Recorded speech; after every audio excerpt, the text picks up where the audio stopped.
देशाचे गृहमंत्री अमित शहा साहेब डॉक्टर बाबासाहेब आंबेडकरांबद्दल जे काय बोलले त्याच्यात आश्चर्य व्यक्त करण्यासारखं काहीच नाही. कारण त्यांच्या विचारधारेमध्ये फुले शाहू आंबेडकरांना महत्वच नाही. त्यांना फुले शाहू आंबेडकर केवळ मतांसाठी पाहिजे असं तो त्यांचा भाव आहे, ती त्यांची भावना आहे पहिल्यापासूनची, ती त्यांनी व्यक्त केली. उलट ते खरं बोलले याबद्दल त्यांचं अभिनंदनच केलं पाहिजे.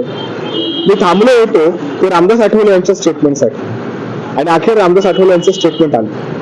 रामदास आठवले साहेब असं म्हणतात की काँग्रेसने बाबासाहेब आंबेडकरांचा पराभव 2 वेळा केला, शिवाय काँग्रेसमुळेच बाबासाहेब आंबेडकरांनी कायदेमंत्रीपदाचा राजीनामा दिला आणि काँग्रेसने कायमच बाबासाहेब आंबेडकरांना भारतरत्न मिळू दिला नाही किंवा त्यासाठी प्रयत्न केले.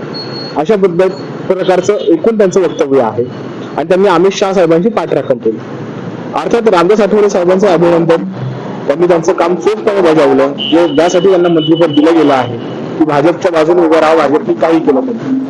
तर मी रामदास आठवले साहेबांना हे सांगू इच्छितो, पहिली गोष्ट म्हणजे काँग्रेसने बाबासाहेब आंबेडकरांचा पराभव केला सर्वश्रुत आहे, सगळ्यांना माहिती आहे. पण काँग्रेसने खुलेपणाने बाबासाहेब आंबेडकरांचा पराभव केला. भाजप मात्र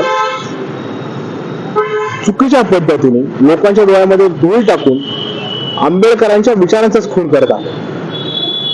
हे तुम्ही कधी समजून घ्या.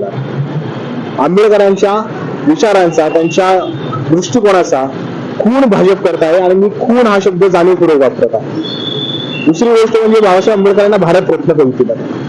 एक लक्षात घ्या, बाबासाहेब आंबेडकरांना भारतरत्न काँग्रेसने नाही दिला खरंच आहे, मग तो भाजपने नाही दिला.